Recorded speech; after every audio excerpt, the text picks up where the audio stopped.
Hello, I'm Andrew Salmon. Welcome back to WEC TV interviews. Now, one of the surprising, arguably outstanding things about the World Energy Congress is that as well as inviting people and players from within the sector, it also invites those who might be called the anti-voice, NGOs who oversee energy. Among those are the World Wildlife Fund, or the WWF. We're very pleased to have with us right now Samantha Smith with the WWF. Sam, welcome to the WEC TV cave. Thanks very much, Andrew. Okay. Sam, you're here at the World Energy Congress. You're obviously walking the halls, you're meeting people, you're attending sessions. Are you encouraged or discouraged by who you're meeting, what you're seeing, what you're hearing?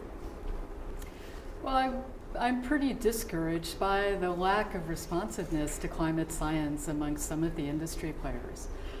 I spoke in the plenary on Monday, and it seemed that I was one of the few people who was talking, for example, about the findings from the Intergovernmental Panel on Climate Change.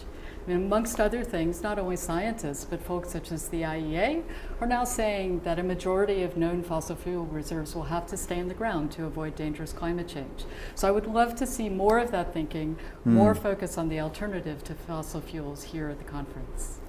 What would be your overall message for the sector as a whole? My main message to the sector is that we are at a turning point. So we're at a point where decisions and investments, political decisions, commercial decisions have to be made that will take us off the path of dangerous climate change.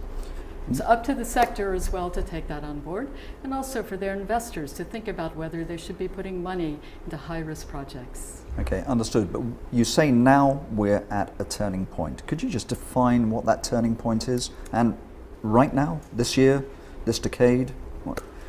Well, both the International Energy Agency and the Intergovernmental Panel on Climate Change have said that investment decisions made in the next 10 years will determine whether we're locked into decades of emissions from coal, oil, and gas, or whether we actually manage to avoid rising sea levels, more extreme weather events, and temperature increases. So it's really that simple.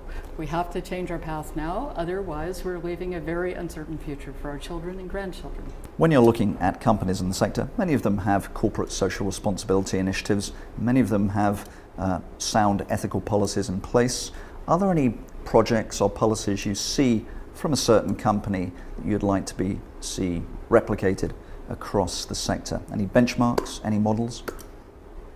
Sure, there are, of course, in addition to fossil fuel players, there are also players here from the renewables sector, and of course it's very interesting to hear about the work that they're doing.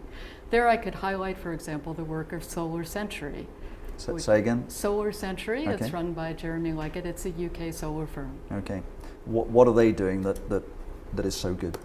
Well, they're doing a number of things. Amongst other things, they've expanded into the African continent, where they're currently a market leader. But they also take some of their profits and put them into philanthropy, spreading solar products to folks who lack access to energy.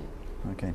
Well, Sam, thank you very much for some rather harsh words, but an important message for not just the sector, but for everybody. Well, so Andrew, I think I'd like to point out one thing, Please. and that's that these are not words from green organizations. These are words from the International Energy Agency and the world scientists. Okay. Thanks. So climate science, as you say, can't be ignored. Sam, thank you very much for taking the time to appear on WEC TV. And that was Sam Smith from NGO WWF. Do stay with us on WEC TV. We've got more stuff coming up very soon, so eyes on screen.